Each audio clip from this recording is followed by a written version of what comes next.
So hello friends, welcome to my channel Devbhumi Sundar blogs में आप सभी का स्वागत है। तो कैसे हैं आप सभी फ्रेंड्स? मैं तो बढ़िया हूं और आशा करता हूं कि आप स्वस्थ होंगे, मस्त होंगे और अपने अपने घरों में व्यस्त होंगे। तो फ्रेंड्स, आज मैं गया हुआ था गौरव सेनानी एसोसिएशन का आज 9वां स्थापना दिवस था, तो उसमें गया था मैं। तो बहुत अच्छा लगा वहां जाकर। सारे एक्स सर्विसमैन इकट्ठे हुए थे, उत्तराखंड के और कुछ अदर स्टेट्स के भी, और बहुत अच्छी बातें सुनने को मिली उसमें। और उसमें फिर एक कॉल मिलाई गई, जो वीडियो कॉल से जुड़े वो जनरल बख्शी साहब, जो आपने देखे होंगे, काफी डिबेट में भी वो हिस्सा लेते हैं। तो उन्होंने बड़ी अच्छी अच्छी बातें बोली हैं, जिसको मैं आज आपको दिखाने वाला हूं। तो कृपया आप मेरे अभी ब्लॉग अपलोड करूंगा तो उसमें आप देखना। इसके बाद मैं उन्हीं का डाल रहा हूं। तो आज तकरीबन 13 मिनट का वीडियो है और पूरी बातें सुनिएगा उनकी। इतनी मजेदार उन्होंने बातें बताई हुई है सभी एक्स सर्विसमैन के लिए और सिविलियंस के लिए भी। बहुत अच्छी अच्छी बातों का उन्होंने ज्ञान दिया है।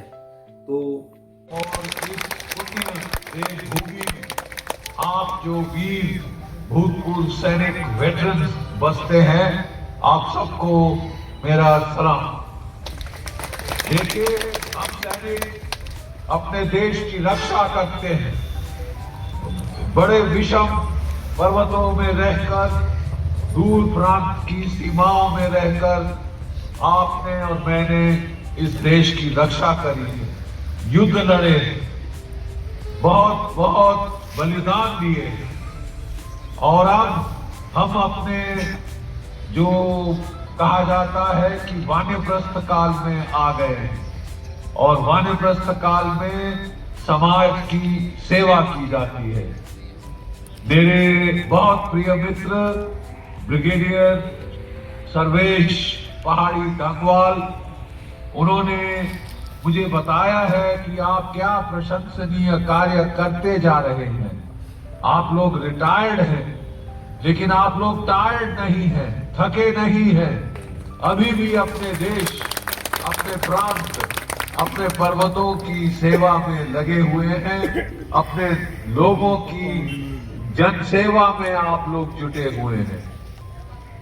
आप मुझे बताया सर्वेश साहब ने, किस तरह जो भी आपदाग्रस्त क्षेत्र हैं, आप लोग वहां पे गए हैं और वहां पे आपने लोगों के लिए राहत कार्य, बचाव कार्य, बड़ी प्रशंसनीय तरीके से आपने अपने जो है सेवा करी है। ये सेवा का भाव ही हमारी पहचान है। सेवा परमो धर्म, सेवा परमो धर्म। देखिए, आप और मैं कितने युद्ध लड़ चुके हैं, लेकिन अब हम एक और युद्ध लड़ रहे हैं कि अपने देश से जो कि यहाँ पे गलत चीजें, गलत प्रथाएं आ रही हैं, उनको हटाएं, दूर करें, सफाई लाएं। हम सैनिक सफाई में विश्वास करते हैं। जब भी हम अपनी बैरक में रहते थे, बैरक की इंस्पेक्शन होती थी, चमका देते थे बैरक को। तो अब समय आ गया है कि हम अपने क्षेत्र को, अपने सूबे को, अपने प्रांत को भी चमकाएं। इसके जो करप्शन है, जो भ्रष्टाचार है, वो सब हटाएं और सैन्य जीवन का जो हमारे मूल्य थे, सेवा परमो धर्म, सेवा परमो धर्म, वही मूल्य अब हम अपने समाज में फैलाएं। हम अपने बच्चों को प्रेरित करें कि वो जो है सेना में जाए, हमारे नक्शे कदमों पर चलकर भारत की सशस्त्र सेनाओं में भर्ती हो। वीर सैनिकों की हमको बहुत जरूरत है। वीर भोग्या वसुंधरा, ये आपकी गढ़वाल रेजिमेंट का मोटो है। और मैं कहना चाहता हूं कि बहुत अनिवार्य है कि हम अपने बच्चों को पढ़ाएं, हम अपने बच्चों को प्रेरित करें, प्रेरणा दें कि वह सशस्त्र सेनाओं में आए और लगातार सेवा करते रहें। हमारे बहुत सारे सीमांत प्रदेश के गांव खाली हो रहे हैं।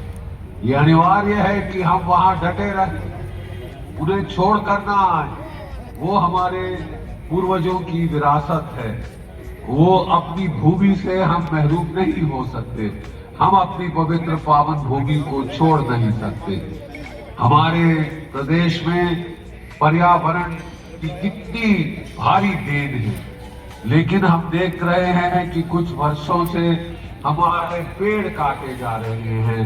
एक पेड़ काटना बहुत बड़ा पाप है, बहुत बड़ा पाप है। हमको पर्यावरण को बचाने, पर्यावरण बचा रहेगा तो आप सुरक्षित रहेंगे, हमारी आने वाली पीढ़ियां सुरक्षित रहेंगी। यहाँ की इकोलॉजी बहुत फ्रेजाइल है और अगर हम पेड़ काटते हैं, उनकी जड़ें धरती को पकड़ के रखती हैं। जब वो पेड़ कट जाते हैं, वो धरती लूज होकर वो कहर ढाती है। वही धरती माँ जो हमें बचाती है, हमें आश्रय देती है, वही धरती माँ हम पर कहर ढाना शुरू कर देती है। एवलांच आते हैं, लैंडस्लाइड आती हैं, फ्लड आते हैं, बाढ़ आती है। कितना कहर जो है प्राकृतिक का हमें सहना पड़ता है। और हमारे क्षेत्र में ही बहुगुना साहब थे जिन्होंने चिपको अभियान प्रारंभ किया था ताकि हम पेड़ों को बचाएं, उनको किसी को उन्हें काटने न दे। ये हमारे भूतपूर्व सैनिकों का बहुत बड़ा योगदान। पेड़ लगाएंगे, पर्यावरण को बचाएंगे, ग्लोबल। मैं तो कहता हूँ हर गांव में एक तपोवन जो कि आप मियावाकी तरीके से प्लांट कर सकते हैं, और हर शहर में 10 तपोवन, छोटे शहर में, और बड़े महानगर में 100 तपोवन। जहां भी जमीन का प्लॉट मिलता है, पेड़ लगाएं, पेड़ लगाएं।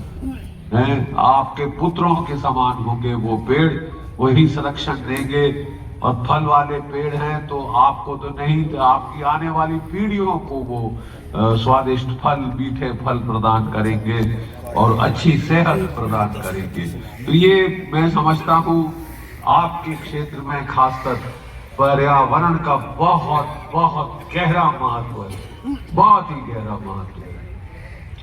सर्वेश अभियान, सर्वेश डंगवाल जी पहाड़ी मेरे बड़े घनिष्ठ, मेरे भाई, मेरे घनिष्ठ मित्र, उनका एक सपना है कि हम लोग राजनीति के क्षेत्र में उतरे ताकि हम उसमें भी सफाई ला सकें।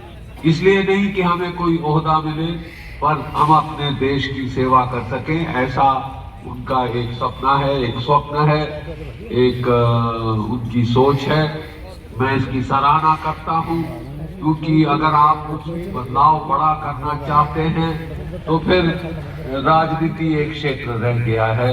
वैसे तो बहुत सारी पार्टियां हैं, लेकिन हमारे कई बच्चे यहाँ पे जो वेटरन सोसाइटी है और दूसरी सोसाइटी हैं, वो लोग अब मुहिम कर रहे हैं कि हम भी अपनी एक पहचान बनाएं इस राजनीतिक क्षेत्र में, ताकि हम साफ कर, हम सफाई ला सके। जैसे हम अपनी बैरकों में लाते चमका देते, उस तरह हम अपनी धरातल को भी चमकाएं, अपने देश प्रदेश को चमकाएं, साफ करें, ना केवल भौतिक रूप से, लेकिन जो कि साइकोलॉजिकल, मनोवैज्ञानिक रूप से सफाई लाए। जो मनों में कुटिलता है, जो मनों में करप्शन का भाव है, वो बिल्कुल मिटा दे और सेवा का भाव बढ़े। देश की सेवा, देश सर्वोपरि के लिए लड़े। अपने सैनिक जीवन में हमने किसी के हाथ गए, किसी के पांव गए। मैं और सर्वेश डंगवाल साहब जो मेरे नबरी हैं, हम उस बैच के योद्धा हैं। हमें 1971 में 14 दिसंबर को कमीशन मिलनी थी। हमें एक महीना पहले 14 नवंबर को कमीशन देकर सीधा बांग्लादेश के युद्ध में उतारा गया और हमारी बहुत क्षति हुई। हमारे बहुत सारे साथी शहीद हो गए। कई साथी तो अपनी सर्विस के पहले दिन ही, पहली रात ही वो शहीद हो गए। उनको तनख्वाह नहीं मिली, उनके घर उनकी पेंशन पहुंच गई। तो इसलिए हम लोग बहुत वो तो हमने इस तरह अपने सैनिक जीवन का शुभारंभ किया लड़ाई के मैदान में, और बड़ी खुशी से याद करते हैं आज कि हम कटिंग एज पर थे, जबकि हमने मात्र 13 दिनों में जो है पूर्व पाकिस्तान की राजधानी ढाका पर कब्जा कर लिया था। 93,000 पाकिस्तान के सिपाहियों ने आत्मसमर्पण किया था और हमने एक देश को बाहुबल के जोर पे आजाद किया। ऑपरेशन लड़ा हूं, उसके बाद फिर मैं कारगिल में मैंने बड़ा भीषण युद्ध देखा है। मेरी अपनी पलटन के 6 जवान शहीद हुए, 21 घायल हुए थे। हमें 1 वीर चक्र मरणोपरांत, 4 सेना मेडल, 1 मरणोपरांत, 1 VSM इत्यादि कई सारे अलंकार मिले थे। फिर मैं लड़ा हूं किश्तवाड़ में और फिर मैं लड़ा था रजौरी और पुंछ में, जब मैं जहाँ GOC रोमियो फोर्स था। तो सारा जीवन संघर्ष में, अभियानों में, फॉरवर्ड एरियाज में बीता है। गोलियों की बौछारों के नीचे, ना सिर्फ गोलियों की लेकिन तोपों के गोले भी सहे हैं। और अगर मैं वहां से एक उपलब्धि जीवन की है कि मैं वहां से जिंदा आ गया, तो हम लोग भी जिंदा आए हैं।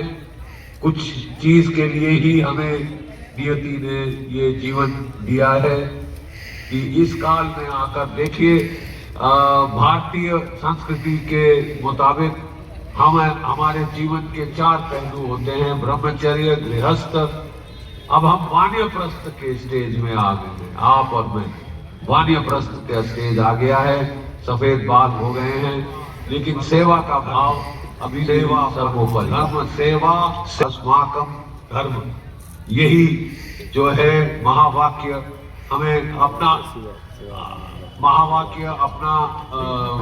जीवन में अनुसरण करना चाहिए और उस पर अग्रसर होना चाहिए ताकि वो एक्शन में ट्रांसलेट हो और हम अपने आसपास को बदल। एक अच्छा फौजी, एक अच्छा यूनिट वो होता था जिसके चारों ओर सृजनात्मक चेंज, बदलाव होता था। वो पर्यावरण उसको नहीं बदलता था, वो आसपास की अपने क्षेत्र को बदल देता था। क्षेत्र और क्षेत्रज्ञ गीता में लिखा है, आपके क्षेत्र को बदली करिए, आपके क्षेत्र को स्वर्ग बनाइए। एज इट इज आप लोग देवभूमि में ठहरे हैं तो आप स्वर्ग में हैं।